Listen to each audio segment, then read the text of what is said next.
En el primer libro de Samuel, capítulo 3, versículo 13, nos habla la palabra del Señor, que el Señor se reveló a Samuel diciéndole que Elí no había sido estorbo para el pecado de sus hijos. Este texto es el que el Señor ha puesto en mi corazón para este sexto día de ayuno que estamos realizando como comunidad, sobre los jóvenes, los adolescentes, las familias de la congregación, sobre nuestras propias vidas y familias también. Que el Señor os bendiga a todos, hermanos, en este hermoso día. No había sido Elí estorbo para el pecado de sus hijos. En este día de ayuno vamos a estar orando, estamos orando por pastorear mi iglesia, que es mi hogar. El primer día del ayuno, el pastor Tony nos habló de lo que significaba realmente hogar, la palabra hogar, el significado que tiene, pero tenemos que tener claro qué significado tiene la palabra iglesia. Iglesia no son las cuatro paredes donde se congrega un grupo de personas, no es un templo, no es un lugar donde hay unos bancos, unas sillas. Iglesia en la Biblia son las personas que se unen, las personas que tienen un mismo propósito en su corazón de revelación de Cristo, de servir a Cristo, de seguir a Cristo.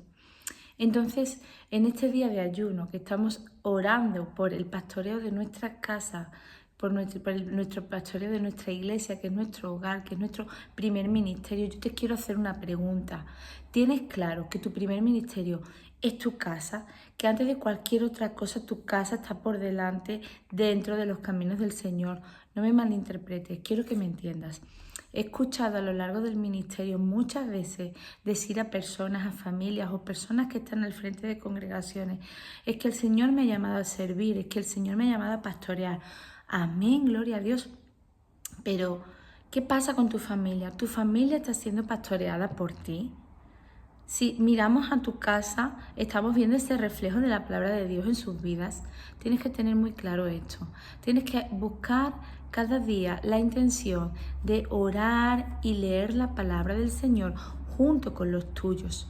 De buscar tener un tiempo congregacional en tu propia casa, con tu familia, que hagas un culto en el hogar. No te estoy pidiendo que hagas un culto de 2 horas, sino que saques tiempo para poder tener un tiempo de oración todos juntos y lectura de la palabra, y que todos juntos después podáis reflexionar quizás sobre algo que os haya o no llamado la atención de lo que hayáis leído, de lo que hayáis orado. Es que no tengo tiempo, sácalo, quítalo de quizás ver aquel programa de televisión que tanto os gusta. ¿Estás al tanto de cuánto tiempo eres capaz de dedicar tú a la televisión o tus propios hijos? ¿Lo estás haciendo tú? ¿Estás tú orando y buscando la presencia del Señor en tu vida de forma individual para poder ser ejemplo y testimonio a los que están en tu casa? ¿Te interesa cada día de preguntarle a los tuyos qué es lo que el Señor les ha hablado en el día de hoy acerca de la palabra para ellos en sus vidas? ¿Qué es lo que han entendido? ¿Qué es lo que no? Porque si tú no lo estás haciendo, obviamente los de tu casa no lo van a hacer. Dice la palabra del Señor que para que un obrero sea irreprensible, primero tiene que aprender a gobernar su casa. Yo no puedo atender las necesidades del hijo de mi vecino si mi hijo no está atendido. Yo no puedo aprender o no puedo enseñar a otra persona a que aprenda una segunda lengua si yo mismo no sé ni siquiera hablar la primera lengua. Como pues muchas veces se nos llena la boca diciendo que queremos pastorear la grey de Dios y no somos capaces de pastorear nuestra casa. En los textos bíblicos del día de hoy se nos habla y se nos insta de muchas maneras a leer la palabra del Señor, a practicar la palabra del Señor y sobre todo a poder pastorear nuestra grey. La grey, dice la palabra del Señor en Primera de Pedro, que apacentemos la grey de Dios que está entre nosotros, cuidando de ellas. Y no por fuerza, sino voluntariamente. Entonces, ¿cómo lo hago? ¿Le tengo que dar libertad a mi familia, a mis hijos? Por supuesto, pero no confundan la libertad con el libertinaje. Entonces tengo que ser autoritario.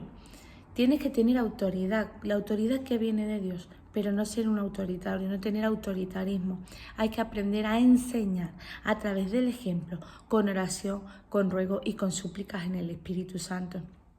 Es que en mi casa no nos ponemos de acuerdo para nada. Hermano, hermana, establece un orden en el hogar, establece unas maneras de hacer las cosas, establece que cada uno tenga bajo su responsabilidad el hacer cosas en casa también, que cada uno tenga unas obligaciones, no solo ir a clase para los jóvenes o para los niños, es su trabajo diario. Tienen que hacer cosas en el hogar, tienen que tener ese tiempo de culto familiar y tienen que asistir a la iglesia. No es una opción, es parte de tu vida cristiana. Acuérdate que tu familia es tu primer ministerio. Que el Señor te bendiga.